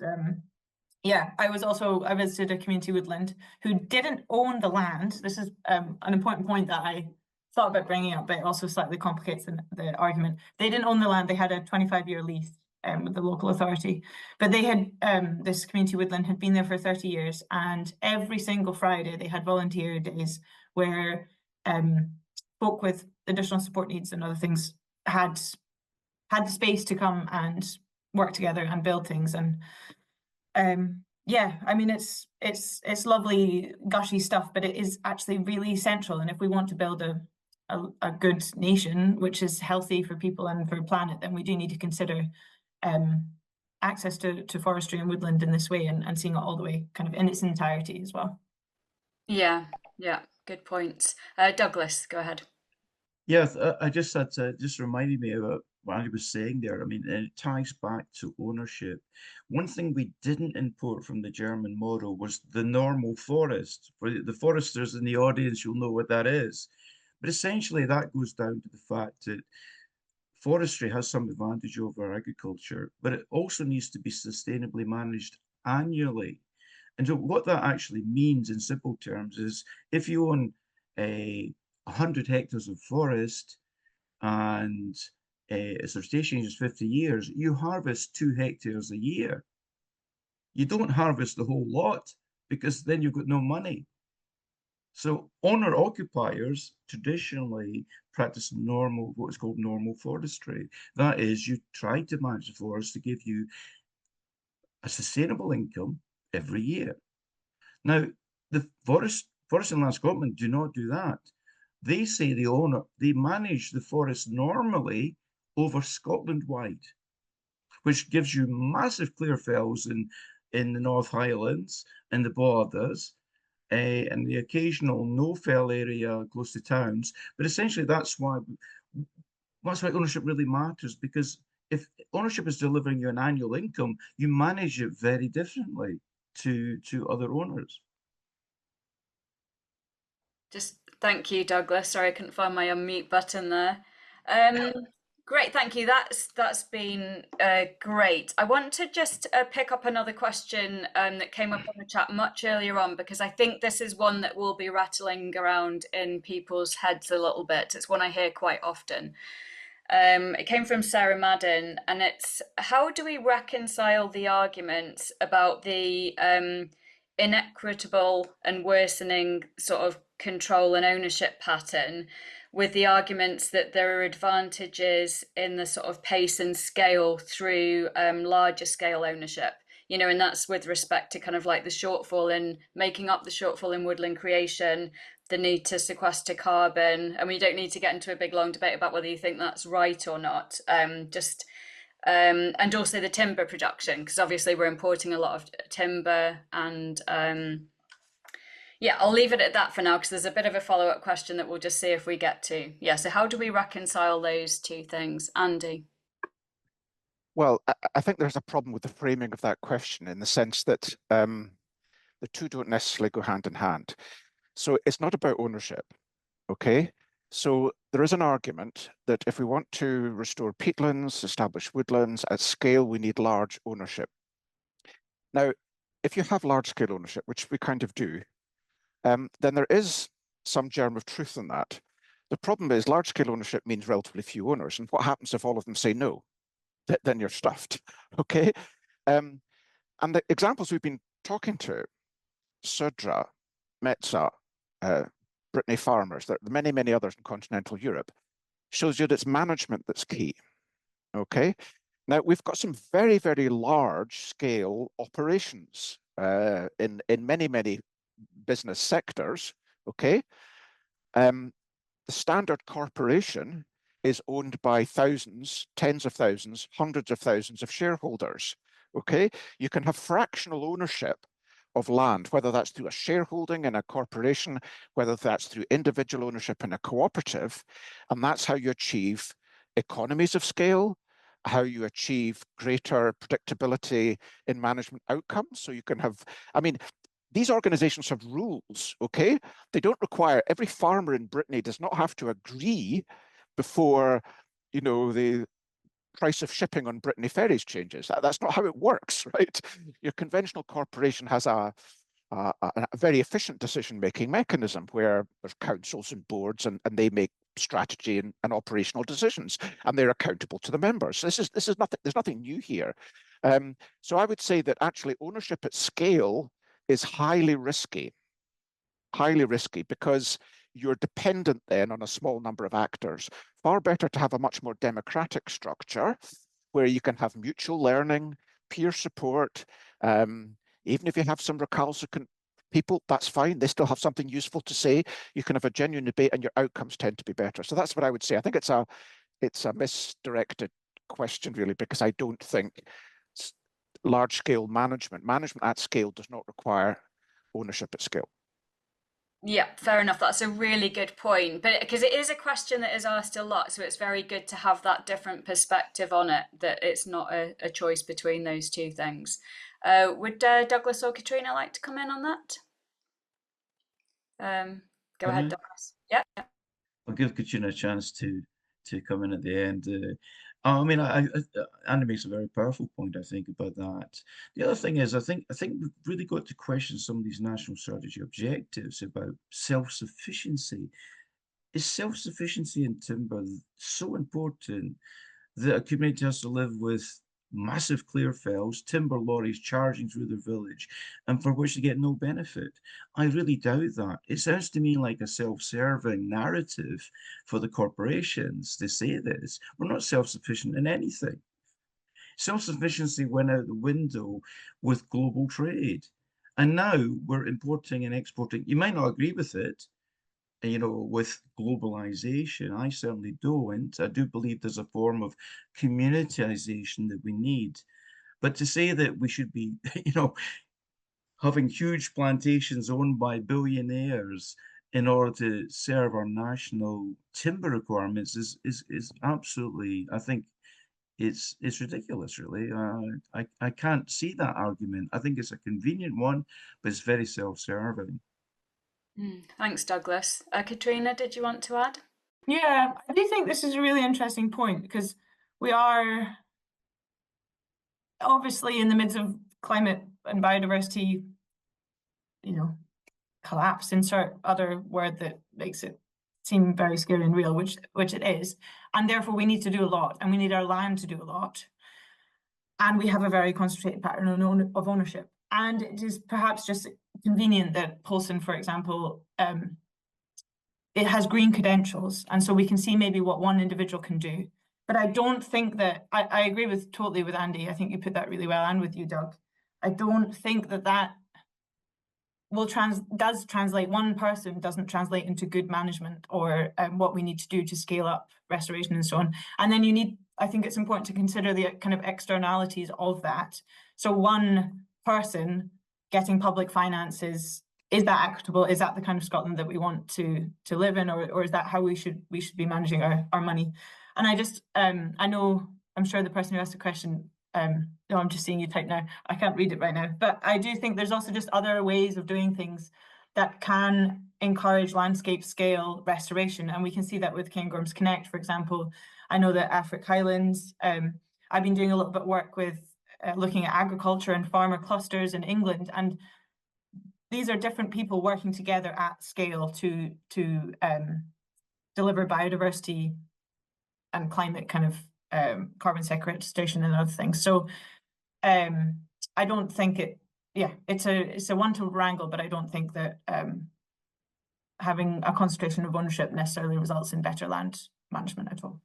Yeah, okay, great. And I'll just say for the room, in case not everyone's reading the chat, Sarah's just making it clear that she's not saying she buys that question. It is just one that is posed a lot when people start talking about these issues. It sort of diverts the conversation down a different track, I guess. Sally Reynolds is also pointing out that the regional land use partnerships and nature networks, that's maybe the natural capital partnerships as well, that have just been set up, should be able to help facilitating management at scale for nature without the need of ownership at scale. So that's an interesting one to watch. And I think they're happening regionally around Scotland. So following on from what we just spoke about, Anne Davidson asked earlier on, and I don't know if any of you know the answers to this, so feel free to say, what would be the practicalities of setting up a Scottish cooperative forest? Any thoughts on that?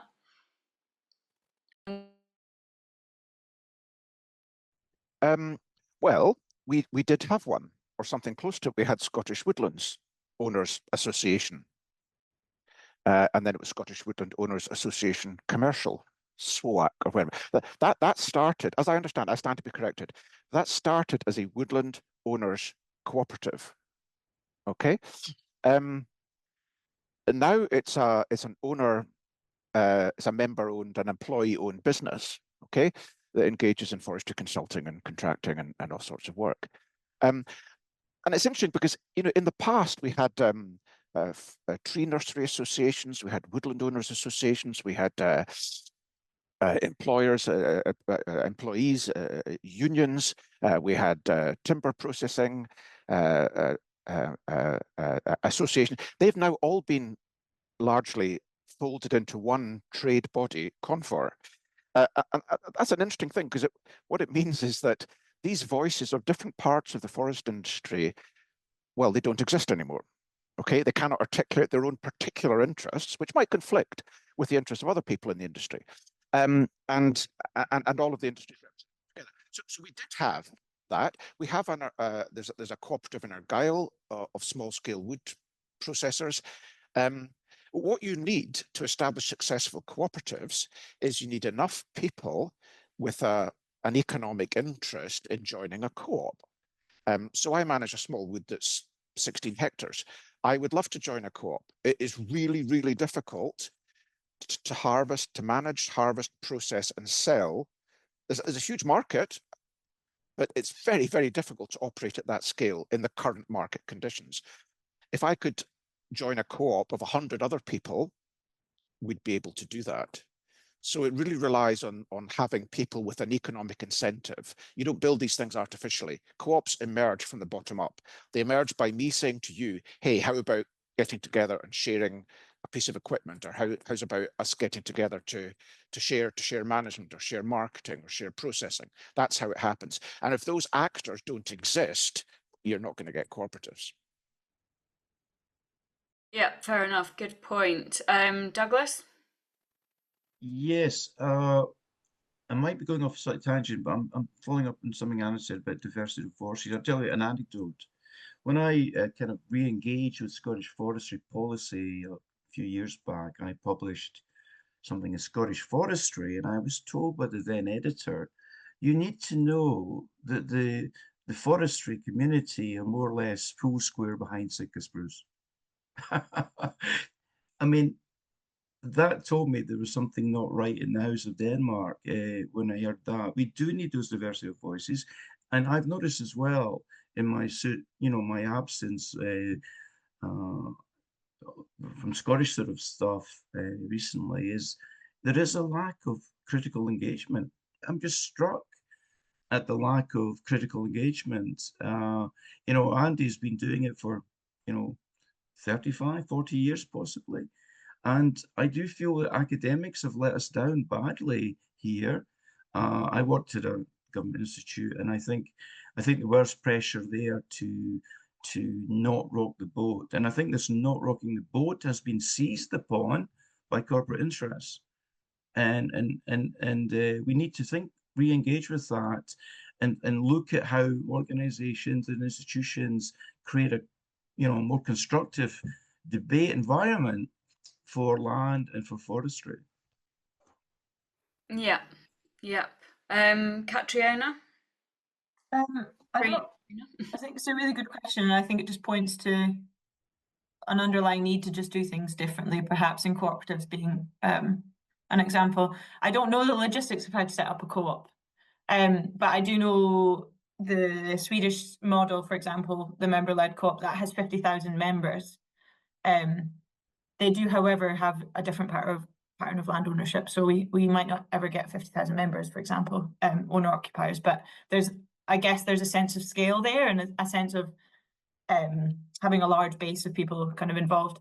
I do also think, and forgive me, I just don't know that much about this, but I do think there's a role for the public sector in being bold and trying things again, or things differently, and running pilots. I read an amazing book that was based in Canada, but looked at what happened after World War II and what the Canadian state did in order to, during World War II, what the Canadian state did to respond to an emergency, such as the war.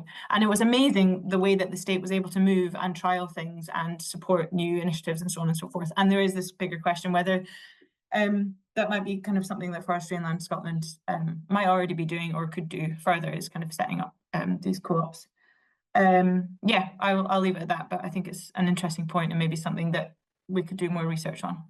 Yeah, thank you. Well, that leads us, we're going to wrap up quite soon, but I do want to pick up on the crofts and the woodlots, because woodlots have just come up in the chat, and it also relates a little bit to Canada that you've just been talking about. And just so everyone knows, there are a few points in the chat that we haven't managed to pick up on, and I'll mention them in the wrap up and talk about how we could pick them up in a future webinar, just so you know you're not being ignored or that we're just trying to gloss over something.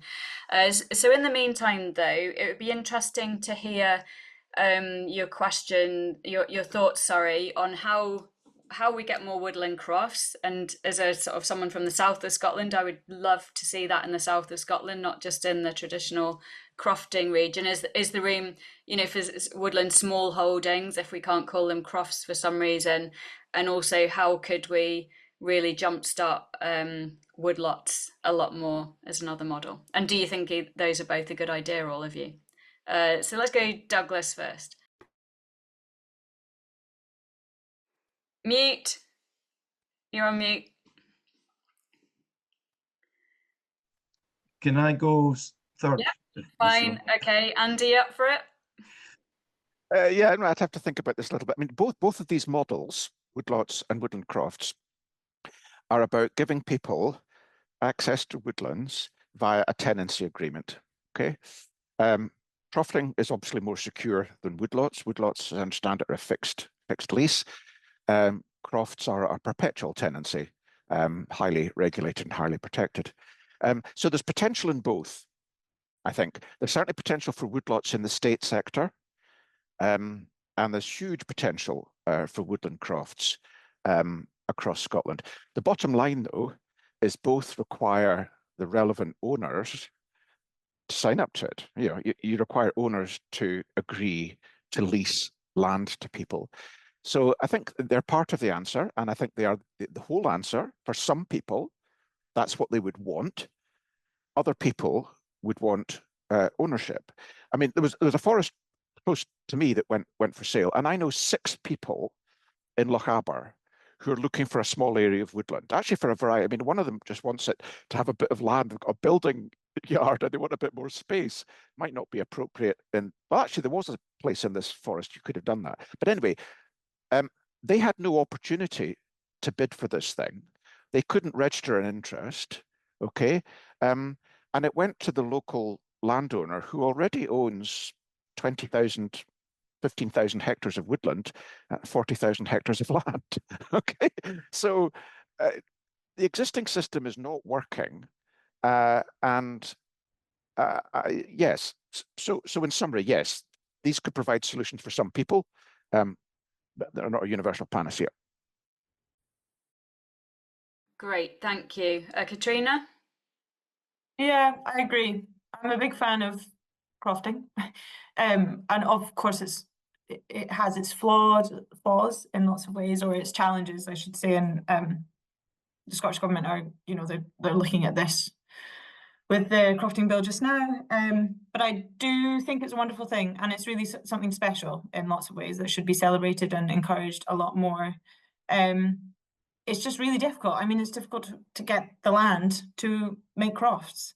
And I personally have been to see a community that were interested in setting up woodland crofts, and I was one of like 30 people who went on a day to go and see these potential crofts.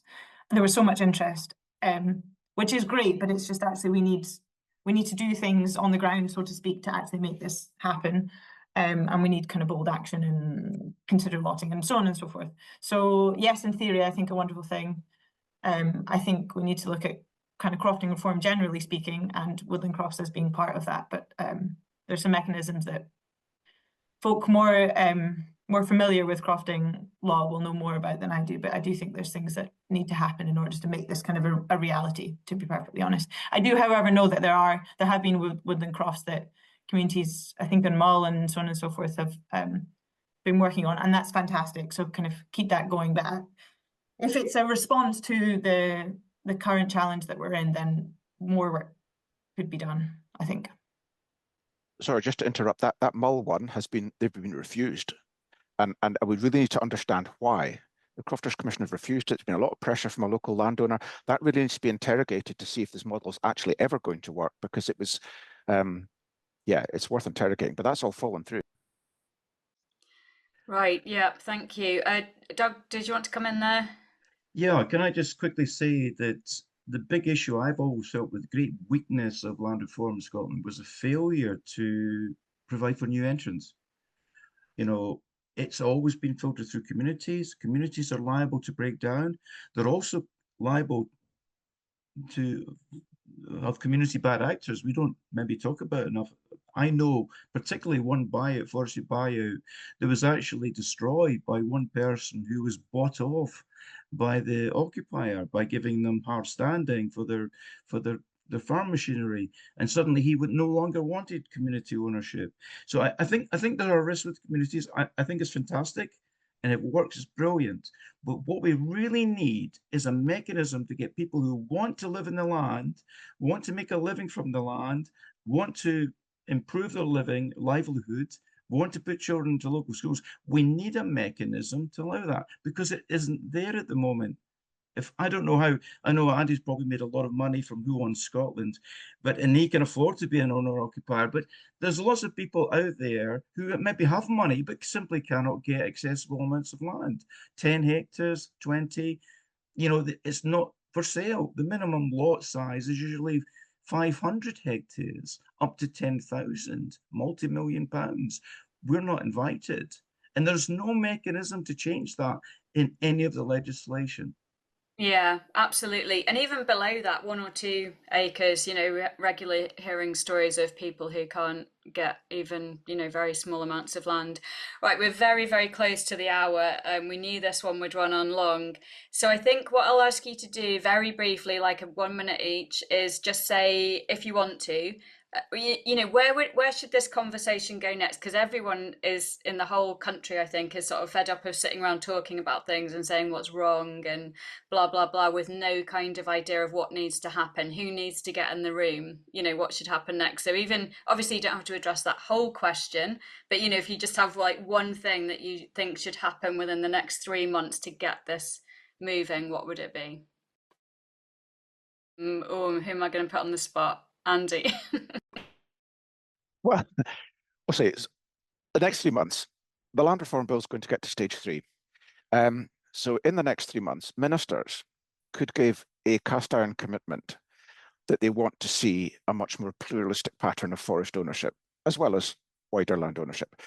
That's all been obfuscated during the process of this bill, because when it came to the 1,000 hectares and should it be contiguous or not, and they're saying, well, there's no evidence that if you own 2,000 hectares in 200 hectare lots across the country, there's no evidence that that has an impact on a particular community.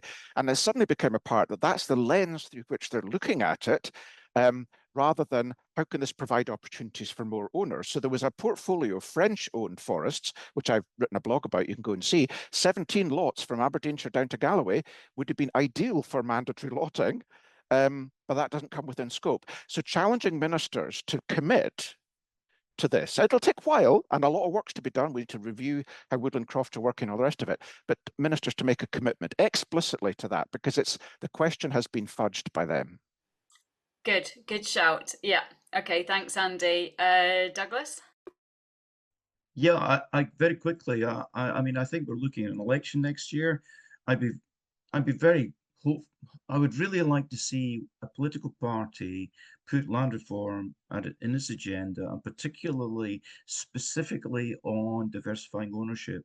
Because the other aspect of diversity of ownership we haven't even talked about is the fact that it's largely older, white, middle-aged men and who own this land or are making decisions. And there is a diversity issue here throughout. And I want to see, I would want to see some politicians with a bit of commitment to land reform getting elected and making that their platform, because we have no voice at the moment. I feel we're voices in the wilderness, and somehow that lets the politicians off the hook. Great, thank you. Katrina? Might be a bit of a cop-out because it's not one thing necessarily, but maybe it is one thing. I think we need lots of different approaches, because we're dealing with quite complex issues. We're dealing with politics and how to influence political change, and we've got an election next year, and we have arguably a Scottish government who doesn't really want to do that much. So we might need a group of people to work on the politics, and working with the next CABSEC, for example. We might also need a group of folk who rally around research questions.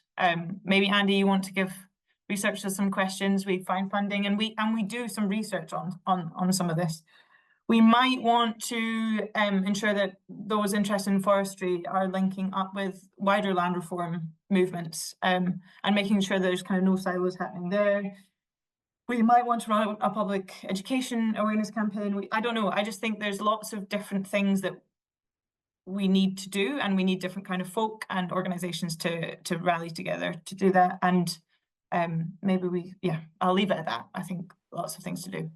Okay, well, that's a really, it's a good shout, and it leads us nicely into saying, we're at Forest Policy Group, and I'm sure the speakers as well are all very happy, I think, to engage on this subject. You know, if people have ideas or feedback or ways forward, you can obviously join FPG and stay on our mailing list as well if you want to get involved. Sharon has put the links there. I need to say a huge thank you to Katrina, Andy and Douglas for coming along today and giving their time and preparing their presentations and being here today to interact with everyone. Huge thank you to everybody who's come along and contributed to the conversation. Massive thank you to Sharon, as ever, for doing all the organising, all the tech, keeping us on track. She's the kind of engine room behind everything. I don't know if you want to be called an engine room, but sorry, I just did it. I've been called worse. Yeah, fair enough. Thank you to you Morag, for chairing. You've done an excellent job. Oh, thank you. Before people go, we will record it. I think the chat is saved and it is available. Somebody was asking about that, and I noticed there were a couple of comments and questions about the sawmilling sector, whether that's the bigger sector or the smaller sector that was talked about in the conversation. So I think that is something. It felt like we might have gone on too wide a discussion about the economics of forestry if we'd open that up today, but I do think it's something we could look at for another webinar. So do get in touch if you're one of the people that was raising those points, and we'll see what we can do in the future about that. But yeah, a huge thank you to everybody, and that, you know, staying the course for 2 hours, you know, a good effort to all of you, and we'll see you all again soon. Take care.